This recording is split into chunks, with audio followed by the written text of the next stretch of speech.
사랑하는 성도 여러분, 오늘도 여러분의 모든 길 가운데 주님과 동행하시는 축복이 있기를 소망합니다. 오늘 우리가 함께 묵상하실 하나님 말씀은 사사기 3장 12절에서 25절의 말씀입니다. 이스라엘 자손이 또 여호와의 목전에 악을 행하니라.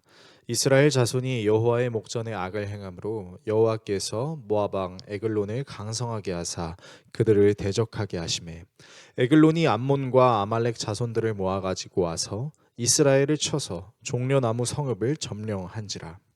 이에 이스라엘 자손이 모압 왕 에글론을 18해 동안 섬기니라. 이스라엘 자손이 여호와께 부르짖음에 여호와께서 그들을 위하여 한 구원자를 세우셨으니 그는 곧 베냐민 사람 게라의 아들 왼손잡이 에웃이라.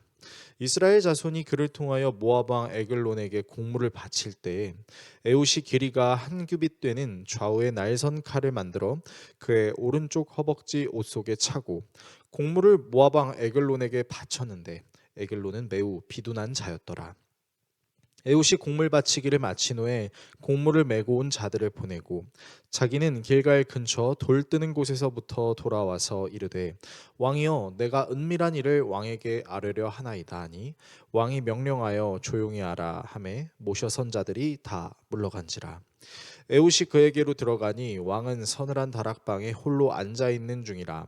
에웃이 이르되 내가 하나님의 명령을 받들어 왕에게 아랠 일이 있나이다 하매 왕이 그의 좌석에서 일어나니 에웃이 왼손을 뻗쳐 그의 오른쪽 허벅지 위에서 칼을 빼어 왕의 몸을 찌르매 칼자루도 나를 따라 들어가서 그 끝이 등 뒤까지 나갔고 그가 칼을 그의 몸에서 빼내지 아니하였으므로 기름이 칼날에 엉겼더라. 에웃이 현관에 나와서 다락문들을 뒤에서 닫아 잠그니라. 에웃이 나간 후에 왕의 신하들이 들어와서 다락문들이 잠겼음을 보고 이르되 왕이 분명히 서늘한 방에서 그의 발을 가리우신다 하고 그들이 오래 기다려도 왕이 다락문들을 열지 아니하는지라. 열쇠를 가지고 열어본즉 그들의 군주가 이미 땅에 엎드러져 죽었더라. 아멘.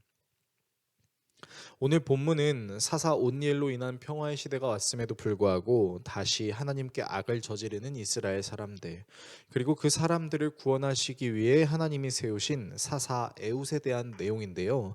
어떤 내용이 있는지 살펴보겠습니다. 배부르고 등이 따뜻하면 쓸데없는 일을 하는 것처럼 이스라엘은 40년의 평화에 감사하지 못하고 다시 하나님의 목전에 악을 행합니다. 아마 이 악을 행한다라는 내용은 우상을 섬기고 가나안 문화를 따르는 것으로 보입니다. 결국 하나님께서는 모압 왕 에글론을 강성하게 하셔서 모압, 암몬, 아말렉 연합군으로 이스라엘을 점령시키시고 심지어 본문 13절에 등장하는 종려나무 성읍, 이것은 여호수아서에 등장하는 여리고성, 난공불락 여리고성임에도 불구하고 그만큼 하나님께서 진노하셨다라는 것을 우리는 알 수 있습니다. 난공불락의 성이 있음에도 불구하고 이 이방 나라들의 연합군의 침공에 이스라엘이 무너졌다는 것이죠. 18년의 압제가 시작됩니다. 그리고 견디다 못한 이스라엘은 또다시 하나님께 부르짖고 하나님은 그들을 위해 한 구원자를 세우시는데 참 아이러니한 것이 베냐민 지파의 왼손잡이 에웃이야. 여기서 왼손잡이라는 의미는 단순히 왼손을 잘 쓴다라는 것을 넘어서서 일종의 장애의 의미를 가지고 있습니다. 그래서 많은 신학자들은 에웃의 오른손에 문제가 있지 않았나라고 연구하기도 합니다. 또 아이러니한 건 이 베냐민 지파의 베냐민이라는 뜻이 오른손의 아들인데 이 오른손의 아들 집안에서 왼손잡이가 사사로 세워졌다라는 것이죠. 이스라엘이 모압 왕 에글론에게 조공을 바칠 때 에웃이 투입되고 에웃은 오른쪽 허벅지에 이제 팔꿈치만한 칼을 숨깁니다. 그리고 몹시 뚱뚱하여 자기 몸도 제대로 가누지 못하는 모압 왕 에글론을 만나는데요. 암살의 타이밍을 잡지 못해서 돌아가던 중 길갈의 채석장에서 잠시 생각에 잠깁니다. 이 길갈이라는 곳은 예전에 이스라엘 사람들이 가나안 점령 전쟁에 임하기 전에 모여서 대대로 할례를 거행했던 장소이며 또 그 할례를 집행하면서 우상 숭배를 저버리고 오직 하나님을 섬기기로 다짐했던 곳이죠. 에웃은 이곳에서 다시 마음을 고쳐먹고 채석장에서 나와 다시 에글론을 만나러 가고 에웃을 장애인으로 보던 호위병들은 에웃을 꼼꼼히 보지 않고 왕에게로 보내고, 왕 역시 호위병들을 물리고 에웃과 이야기하려다가 에웃이 가지고 있는 칼에 찔려 죽음을 맞이합니다. 여기서 재밌는 것은 본문 22절에 기름이 칼날에 엉겼다라는 표현을 원어로 살펴보면, 이 기름이라는 것은 그 뱃속에 있는 쓰레기, 그러니까 대변이 칼날에 엉겼다라는 표현이죠. 본문 24절에 있는 그의 발에 가리우신다라는 표현 역시 똥냄새가 난다라는 표현으로 에웃이 왕을 죽였음에도 불구하고 호위병들은 그 왕이 대변해 보고 있다라고 착각하고 있는 것이죠. 이렇게 모압 왕 에글론이 아주 형편없이 죽음을 맞이함으로 본문이 마무리됩니다. 오늘의 말씀을 우리의 삶에 어떻게 적용해야 할까요? 하나님이 이스라엘을 심판하시기 위하여 이용하신 모압 왕 에글론의 모습은 비둔하다라고 기록되어 있습니다. 비둔이라는 단어의 뜻은 매우 뚱뚱하다이죠.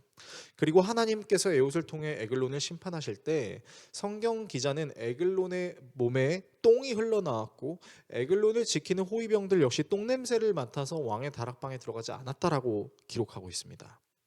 그러니까 이스라엘을 18년 동안 괴롭혔던 왕의 모습은 사실 굉장히 지저분한 것처럼 느껴지는 것이죠. 그러나 이 지저분한 왕을 암살하는 것은 에웃에게는 쉬운 일은 아니었을 것입니다. 하나님의 부름을 받아 사사가 되었고 왕을 암살하기 위해 칼도 준비했지만 바로 실천하지 못하고 다음 타이밍을 보기 위해서 돌아갔었죠.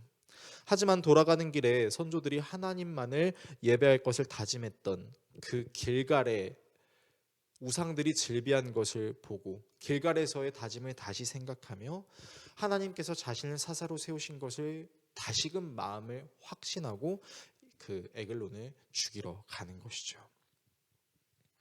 하나님께 열심히 신앙생활하겠다고 다짐하며 교회 문 밖을 나서는 우리의 모습에는 아이러니하게도 우리의 생활신앙을 괴롭힐 것만 같은 문제들이 질비할 수 있습니다. 참 신기해요.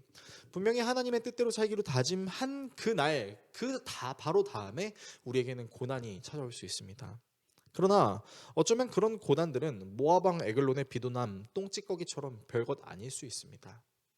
그렇기 때문에 우리는 에웃이 바로 실천하지 못하고 돌아가던 중 길갈에서 회개의 타이밍을 잡았을 때 그 타이밍을 놓치지 않았던 것처럼 하나님께 결심했고 그것을 실천하려고 할 때 나를 괴롭히는 것만 같은 문제가 나온다고 두려워해서는 안 될 것입니다. 어쩌면 그것은 모압 왕 에글론의 모습처럼 별것 아닌 것일 수 있기 때문이고 하나님은 그 타이밍을 우리에게 놓치지 않기를 원하시기 때문인 것이죠.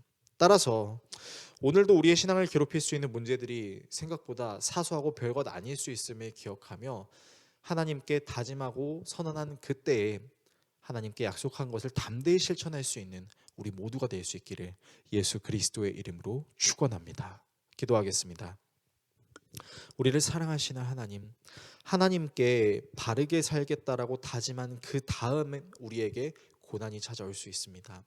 그러나 그 고난은 모압 왕 에글론의 모습과 같이 별것 아닐 수 있습니다.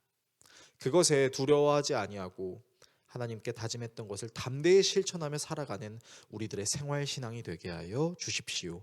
예수 그리스도의 이름으로 기도합니다. 아멘.